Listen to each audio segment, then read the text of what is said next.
Well, the weekend was perfect, but Adam, as we get into these rainy patterns during the week, I bet it's tough to just time out when these surges of rain will hit and where they're going to hit. So right, yeah. I mean, it's been the recent trend here throughout the work week that if you got out in the morning, you were fine. But then the afternoon, evening is hit and it's been quite wet. And a similar trend again tomorrow. We're just going to delay the rain again, probably by a couple of hours before it comes in, and it will be more so tomorrow night. Here's a look at the Seattle waterfront and all of its wetness that we have right now. Rain just continuing to fall for us here in Seattle and most of western Washington too, and it's getting darker just a bit earlier, but much earlier as we head into the weekend, or at least for Sunday as daylight saving time ends and we set those clocks back at 2 a.m. or maybe before you go to sleep, so you won't be at least an hour early to all of your engagements.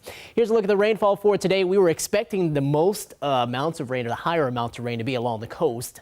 That's where we saw them today, and we'll keep amounts around maybe 2 to 3, maybe 4/10 of an inch closer to Puget Sound. But now the rain will begin to taper off. It will start to fade back and start to head up more so into British Columbia as we go on into the nighttime hours.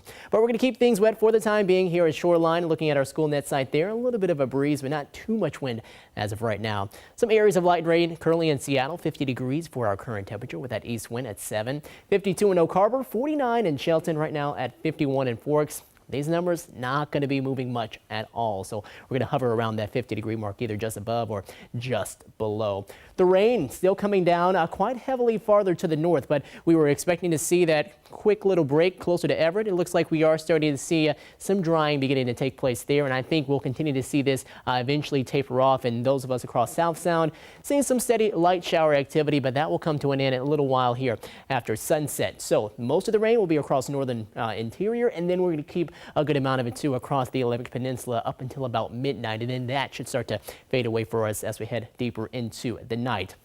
Behind, again, we were talking about the pattern, dry during the morning and then the afternoon and evening bringing in the better rain chances. There's that area of low pressure just off to the southwest, off into the Pacific Ocean. That will be our next rain producer heading on into the day tomorrow. But for tonight, you can see the rain beginning to fade away for us, getting closer to about 9 p.m.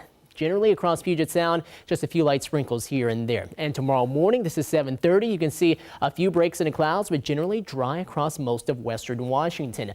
Then we go into the afternoon. This is 1:30, and not as much of the rain as what we saw today this early yet, but we will start to see that really work its way in as we go into the nighttime hours. 8 p.m., big wide area of rain beginning to push on through. This will bring in some heavier bands of showers and also maybe some gusty winds at times, which we'll see more of heading into the day on Thursday. Before that, we'll start to maybe taper on and off with the front passing through as we go deeper into Thursday night. And then by Friday, seeing some showers and sun breaks as the cool down will start to come in for us heading into the weekend, which will be pretty nice for some of us snow lovers up into the mountains as we'll start to see some of that snow arriving. But 1 to 2 inches arriving for us over the next few days as far as the rain. Yes, the cool down will come into the weekend. Not expecting precipitation to be all that heavy, so closer to the passes, maybe an inch or two as we go throughout your Saturday through Monday time frame. Higher up into the mountains, though, we could see just a bit more.